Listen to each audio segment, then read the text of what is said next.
એએસપીમાં આપ સૌનું સ્વાગત છે. મિત્રો, આજના વિડીયોમાં આપણે મે 2025ના દિવસો અને થીમ જોઈશું, જે આવનાર પરીક્ષા માટે ખૂબ જ ઉપયોગી રહેશે, કેમ કે આવા પ્રશ્નો છે તે વારંવાર પૂછાતા હોય છે. છેલ્લે તમારી ટેસ્ટ પણ લેવામાં આવે છે અને આ વિડીયોની ફ્રીમાં પીડીએફ પણ તમને પ્રોવાઈડ કરવામાં આવે છે. તો પૂરો વિડીયો જોવો, જેથી તમે ટેસ્ટ આપી તમે નોલેજ પણ ચેક કરી શકો છો. જોઈએ ખૂબ જ અગત્યનો આ વિડીયો. 1 મેના રોજ આંતરરાષ્ટ્રીય મજૂર દિવસ એટલે કે ઇન્ટરનેશનલ લેબર ડે હોય છે. આ દિવસ વિશ્વભરના કામદારોના યોગદાન અને શ્રમ ચળવળને સન્માનિત કરવા માટે ઉજવવામાં આવે છે. આ વર્ષની થીમ શું હતી? સતત સામાજિક ન્યાય માટે સાર્વત્રિક શ્રમ અધિકારોને સુનિશ્ચિત કરવા. તમે અહીં જોઈ શકો, 1 મે ઇન્ટરનેશનલ લેબર ડે. 1 મેના રોજ મહારાષ્ટ્ર દિવસ અને ગુજરાત દિવસ પણ હોય છે. Maharashtra day and Gujarat day. 1 મે 1960ના રોજ બોમ્બે રાજ્યનું વિભાજન કરીને મહારાષ્ટ્ર અને ગુજરાત રાજ્યોની સ્થાપના કરવામાં આવી હતી. મહાગુજરાત આંદોલન આપ સૌ જાણો છો, ઇન્દુલાલ યાજ્ઞિકના નેતૃત્વમાં 1956માં શરૂ થયું હતું અને 4 વર્ષ પછી 1960માં 1 મેના રોજ તે પૂરું થયું અને ગુજરાતની સ્થાપના થઈ. આ દિવસ બંને રાજ્યોમાં રાજ્ય દિવસ તરીકે પણ ઉજવવામાં આવે છે. એટલે પૂછવામાં આવે, ગુજરાત દિવસ ક્યારે ઉજવવામાં આવે છે? તો 1 મે. ગુજરાત સ્થાપના દિવસ ક્યારે ઉજવાય છે? તો પણ 1 મે. એ જ રીતે મહારાષ્ટ્રનું પૂછે તો પણ તમે યાદ રાખજો. તમે અહીં નીચે ફોટો પણ જોઈ શકો છો. 3 મેના રોજ વિશ્વ પ્રેસ સ્વતંત્રતા દિવસ એટલે કે વર્લ્ડ પ્રેસ ફ્રીડમ ડે ઉજવવામાં આવે છે. આ દિવસ વિશ્વભરમાં પ્રેસની સ્વતંત્રતાના મહત્ત્વ પર ભાર મૂકે છે અને પત્રકારોને શ્રદ્ધાંજલિ આપે છે, જેમણે પોતાની ફરજો નિભાવતી વખતે જીવ ગુમાવ્યા છે. આ વર્ષની થીમ શું હતી? પર્યાવરણીય કટોકટીના ચહેરામાં પત્રકારત્વ. 4 મેના રોજ વિશ્વ હાસ્ય દિવસ એટલે કે વર્લ્ડ લાફ્ટર ડે હોય છે. મે મહિનાના પહેલા રવિવારે ઉજવાતો આ દિવસ હાસ્ય યોગ ચળવળ દ્વારા વિશ્વ શાંતિ અને સુખાકારીને પ્રોત્સાહન આપે છે. તો વિશ્વ હાસ્ય દિવસ ક્યારે હોય છે? તો મે મહિનાના પહેલા રવિવારે હોય છે. ખાસ યાદ રાખજો, તારીખ યાદ રાખવાની જરૂર નથી. પૂછવામાં આવે 2025માં વિશ્વ હાસ્ય દિવસ ક્યારે ઉજવવામાં આવ્યો, કઈ તારીખે? તો 4 મે આવશે. બાકી તારીખ ચેન્જ થતી રહેશે, કેમ કે મે મહિનાના પહેલા રવિવારે છે તે આ ઉજવવામાં આવે છે. 8 મેના રોજ વિશ્વ રેડ ક્રોસ દિવસ world red cross and red crescent day. Henry ડ્યુનાન્ટના જન્મદિવસની ઉજવણી માટે આ દિવસ ઉજવવામાં આવે છે, જે આંતરરાષ્ટ્રીય રેડ ક્રોસ અને રેડ ક્રેસન્ટ ચળવળના સ્થાપક છે. કોના જન્મદિવસ? તો યાદ રાખજો, હેનરી ડ્યુનાન્ટનો જન્મદિવસ. વિશ્વ રેડ ક્રોસ દિવસ 8 મે. તમે અહીં ફોટોમાં પણ જોઈ શકો. 8 મે વિશ્વ થેલેસેમિયા દિવસ તરીકે પણ ઉજવવામાં આવે છે, વર્લ્ડ થેલેસેમિયા ડે. આ દિવસ થેલેસેમિયાથી પીડિત તમામ દર્દીઓ અને તેમના માતા પિતાના સન્માનમાં ઉજવવામાં આવે છે. આ વર્ષની થીમ શું હતી? જીવનને સશક્ત બનાવવું, પ્રગતિને અપનાવવી, બધા માટે સમાન અને સુલભ થેલેસેમિયા સારવાર. તો આ થીમ હતી. થીમ પણ ખાસ યાદ રાખજો.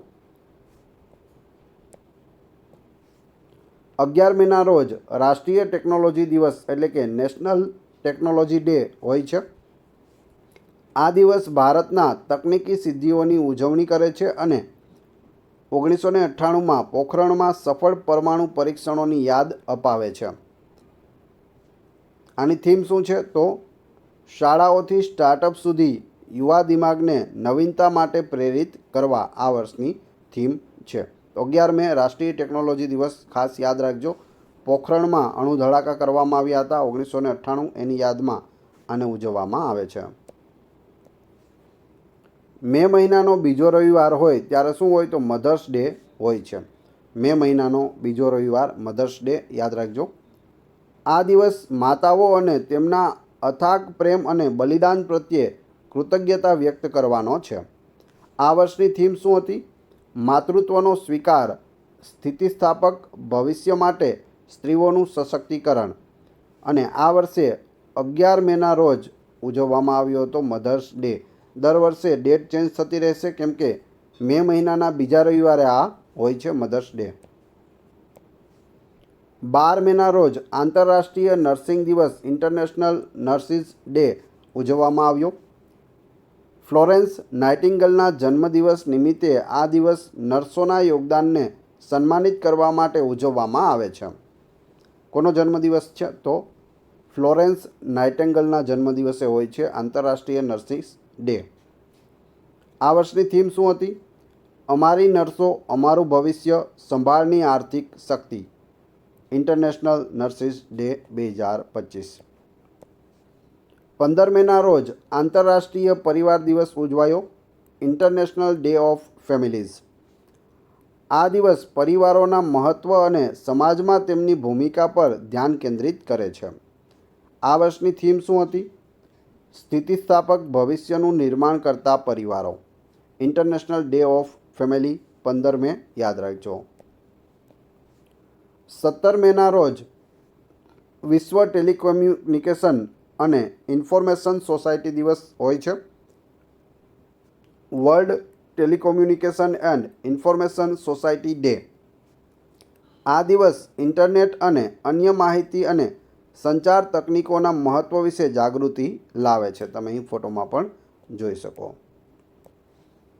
21મી મેના રોજ રાષ્ટ્રીય આતંકવાદ વિરોધી દિવસ એટલે કે નેશનલ એન્ટી ટેરરિઝમ ડે ઉજવવામાં આવે છે. આ દિવસ ભારતમાં આતંકવાદ સામે જાગૃતિ લાવવા અને શાંતિ અને અહિંસાનો સંદેશ ફેલાવવા માટે ઉજવવામાં આવે છે. નેશનલ એન્ટી ટેરરિઝમ ડે 21 મે. 22 મેના રોજ જૈવિક વિવિધતા માટે આંતરરાષ્ટ્રીય દિવસ હોય છે. International day four biological diversity. આ દિવસ જૈવિક વિવિધતાના સંરક્ષણ અને તેના ટકાઉ ઉપયોગ વિશે જાગૃતિ લાવે છે. આ વર્ષની થીમ શું હતી? આપણે સમાધાનનો ભાગ છીએ. બાયોડાયવર્સિટી ડે 22 મે યાદ રાખજો. 31 મેના રોજ વિશ્વ તમાકુ નિષેધ દિવસ વર્લ્ડ નો ટોબેકો ડે ઉજવવામાં આવે છે. આ દિવસ તમાકુના ઉપયોગના હાનિકારક અસરો વિશે જાગૃતિ લાવવા અને તમાકુ મુક્ત વિશ્વને પ્રોત્સાહન આપવા માટે સમર્પિત છે. આ વર્ષની થીમ શું હતી? તમાકુ ઉદ્યોગના હસ્તક્ષેપથી બાળકોનું રક્ષણ. તમાકુ ઉદ્યોગના હસ્તક્ષેપથી બાળકોનું રક્ષણ કરવું તે થીમ હતી. યાદ રાખજો. વર્લ્ડ નો ટોબેકો ડે 31 મે. હવે તમારી ટેસ્ટ જે આપણે વિડીયો જોયો તેમાંથી તમને અહીં પ્રશ્નો પૂછવામાં આવે છે જેના જવાબ તમારે ક્રમશઃ કમેન્ટ બોક્સમાં આપવાના છે. તે પહેલાં વિડીયો પસંદ આવ્યો હોય તો લાઇક, કોમેન્ટ, શેર અને સબસ્ક્રાઈબ કરવાનું ના ભૂલશો જેથી રોજે રોજ આપને નવા નવા વિડીયો મળતા રહે. આ ચેનલ ઉપર ઘણા બધા વિડીયો અવેલેબલ છે. તમે ચેનલના નામ ઉપર ક્લિક કરી વિડીયોમાં જશો તો ત્યાં તમને બધા જ લેટેસ્ટ વિડીયો મળી રહેશે. એ તમે જોઈ શકો છો. ટેસ્ટની વાત કરીએ ત્યારબાદ આની PDF કઈ રીતે મળશે એ પણ હું તમને જણાવીશ. જોઈએ. ગુજરાત દિવસ કઈ તારીખે ઉજવવામાં આવે છે? બીજો પ્રશ્ન. વિશ્વ રેડ ક્રોસ દિવસ ક્યારે ઉજવવામાં આવે છે? ત્રીજો પ્રશ્ન. મધર્સ ડે મે મહિનાના કયા રવિવારે ઉજવવામાં આવે છે? અને ચોથો પ્રશ્ન. વિશ્વ પ્રેસ સ્વતંત્રતા દિવસ ક્યારે હોય છે? ચારે ચારના ક્રમશઃ કમેન્ટ બોક્સમાં જવાબ આપી દેજો. ચારે ચારના ન આવડતા હોય તો જેટલાના જવાબ આવડતા હોય એ કમેન્ટ બોક્સમાં જણાવજો.